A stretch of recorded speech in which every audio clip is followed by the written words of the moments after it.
Hi again. This is a summary of Chapter 8 called The Dangerous Flight from Feeling. Um, Gordon Neufeld starts out by saying walking through the halls in his son's high school reminded him of a juvenile prison he used to work in. The posturing and interactions among peers showed how they try to be invulnerable. They want to come across as incapable of being hurt, wanting to seem confident and cool, absent of emotional openness. Doesn't matter, don't care, whatever. The reality is quite different. Humans are the most vulnerable of all creatures, physically and psychologically. So initially, Gordon Neufeld thought that it was an act, that teenagers pretended to be tough, but that they can take off their armor and show vulnerability underneath. Sometimes that is true, but some of them have lost their feeling. Children who can experience emotions of sadness, fear, loss, or rejection will often hide those feelings from their peers to avoid exposing themselves to ridicule and attack. They act tough to feel safe, but will remove this armor where they feel safe to be themselves, like at home. These are not the children Gordon Neufeld is most concerned about. Like, as long as they are just pretending to be tough in an environment where that's the safe thing to do, but they still have their feelings underneath. He's not too worried about that. Even though he does worry about the impact on their learning if they don't feel like they can freely ask questions. Risks are not taken in such an environment, nor can passion for life and creativity find their outlet. They're too worried about the reaction of their peers if they show their true selves to be able to be themselves. The kids at greater risk are the ones who aspire to be tough and invulnerable at all times. The defense is not something they do, it's who they are. The only reason for a child not to be aware of his own vulnerability is that it has become too much to bear, his wounds too hurtful to feel due to emotional hurt in the past. Most likely to develop this extreme type of defensive emotional hardening are children from orphanages or multiple foster homes, children who have suffered significant loss or who have suffered abuse and neglect. What is surprising is that many children who have been peer oriented for some time can develop the same level of defensiveness. So that's pretty concerning for the kids who are peer oriented. The human brain can't protect a child from being wounded, just from feeling wounded. Everyone can feel like that at times. Like, there are times sometimes where you have to protect yourself. That's normal. A child becomes defended against vulnerability when being shut down is no longer just a temporary action but a permanent state. So that's when it becomes really concerning. So there are 4 reasons peer-oriented kids are more susceptible to emotional wounds than adult-oriented ones. The first one is peer-oriented children lose their natural shield against stress. Other than tragedies and trauma, there are other things that can wound a child, like being ignored, not being important, being excluded, not measuring up, experiencing disapproval, not being liked, not being preferred, being shamed and ridiculed. What protects a child from not experiencing the brunt of all the stress is an attachment with a parent. It's the attachment that matters. As long as the child is not attached to those who belittle him, there's relatively little damage done. The taunts can hurt and cause tears at the time, but the effect will not be long lasting. When the parent is the compass point, it is the message the parent gives that is relevant. In the book, he gives an example of a little boy who wants to play soccer with other boys, and they make fun of him and taunt him and stuff. And his response was, "I'm not a stupid little jerk. My dad says I'm a soccer player." So what his dad thought about him was more important than what the kids thought about him that he didn't even know. So yeah, it's hurtful when somebody says something to you, calls you names, doesn't include you or anything. But if you know what your parent thinks about you and what your parent thinks about you is really good, and you have a good, healthy attachment with your parent, it gives you a shield against that. It makes you feel like I still know that I'm okay, no matter what you say. Peer attached children don't have that kind of protection. On the flip side, if the parent were to belittle or shame him, he would be very vulnerable and feel devastated. There's an inside and an outside to attachment. The vulnerability is on the inside, and invulnerability is on the outside. Attachment is both a shield and a sword. It divides the world into those who can hurt and those who can't.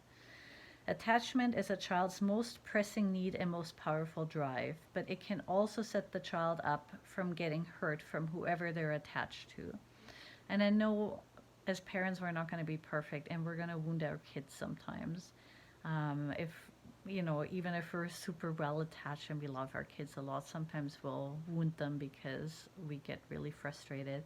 So make sure to repair that with your kids, and make them feel loved again after, and that it was just like a slip up, and get back, bridge it again, get back to getting on track. It's our job as parents to protect our children from getting hurt physically and psychologically, so the best you can.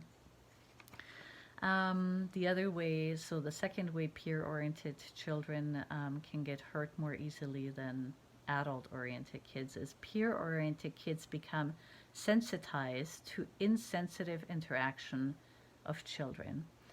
Just like an adult-oriented child is more sensitive in relationships with the parents and teachers, a peer-oriented child is more vulnerable in interactions with peers, having lost their parental attachment shield. The problem is that children's interactions are anything but careful, considerate, and civilized. It's no wonder that peer-oriented children shut down. The capacity of children to be cruel has probably not changed, but peer orientation has made them more susceptible to one another. So even though, kids have always been mean to each other at times, if the kids were adult oriented, the meanness would bounce off them more. But when you're peer oriented, then you're so dependent on the approval of your peers that it hurts you a lot more. They did a study in the States of 90,000 adolescents and found that teenagers with strong emotional ties to their parents were much less likely to have drug or alcohol problems, attempt suicide, engage in violent behavior, or early sexual activity. Another study showed that the most important factor keeping children from getting overwhelmed by stress was the presence in their lives of a charismatic adult, usually a parent, a person with whom they identify and from whom they gather strength. So you can be that person for your kids. And if you need to have a break or whatever, get somebody to replace you who's also awesome. Schools are designing programs to try to encourage social responsibility in children. Gordon Neufeld thinks they're barking up the wrong tree. Instead, we should be working on taking the sting out of such natural manifestations of immaturity by reestablishing the power of adults to protect children from themselves and others. Or why not do both, I'm thinking. You can work with children as well on getting them to understand like how to interact in an appropriate way.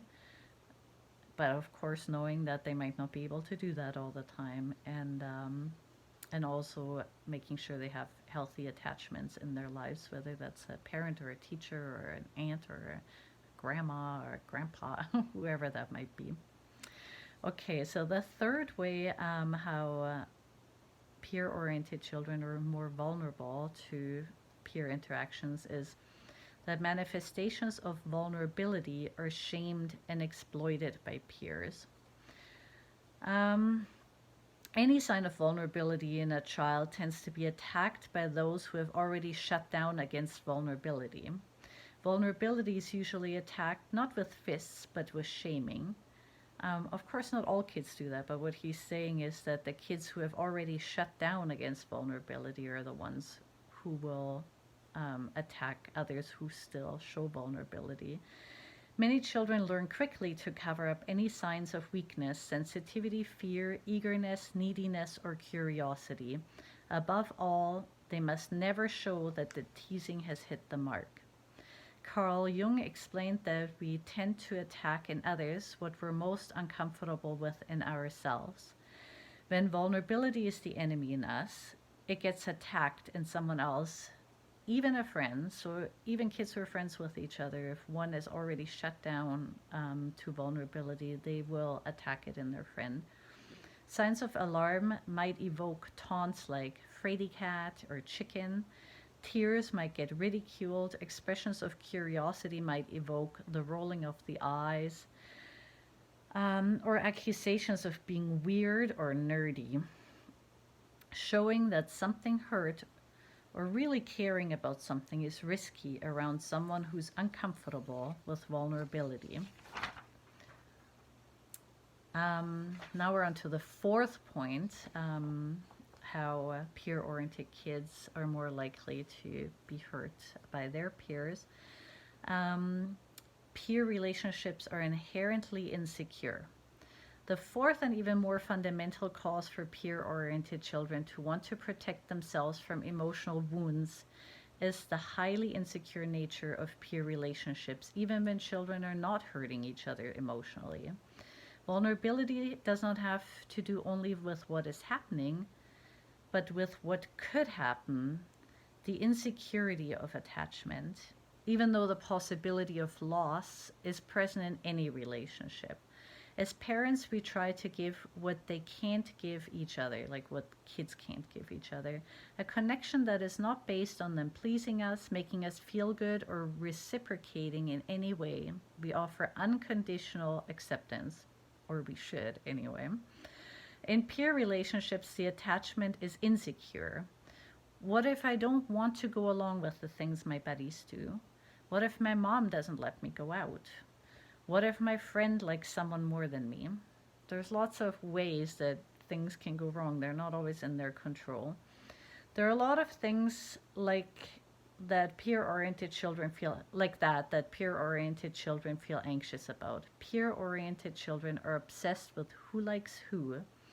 There's no room for missteps, disloyalty, disagreement, differences, or non-compliance. True individuality is crushed by the need to maintain the relationship at all cost. That is often where the numbness sets in.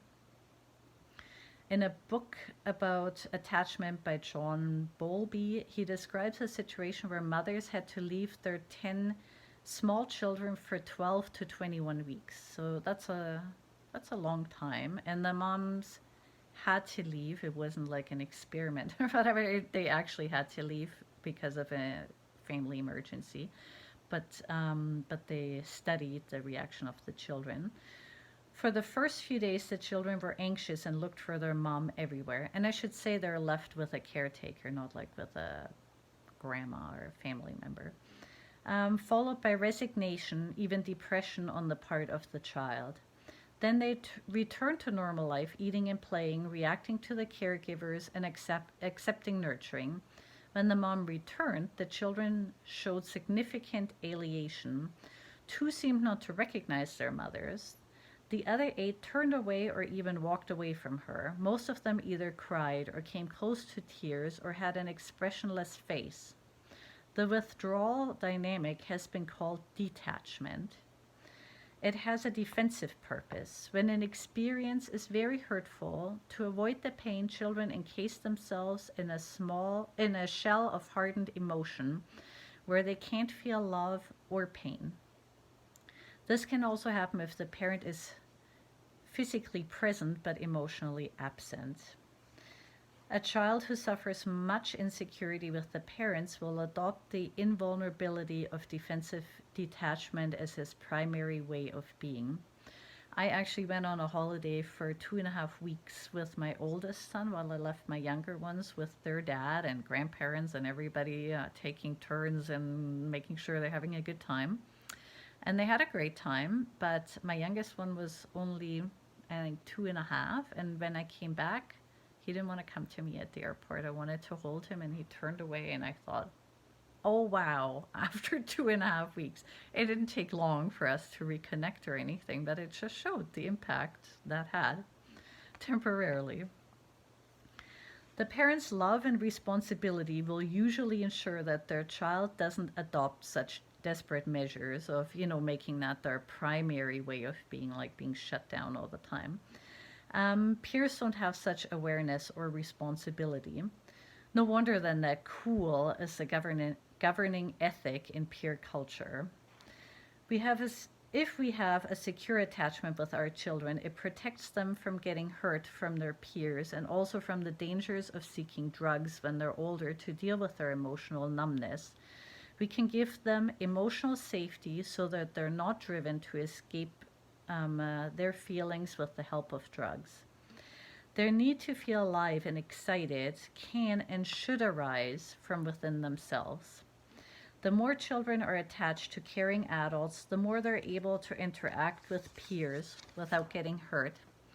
Humans are either in defensive mode or growth mode, but they can't be in both at the same time.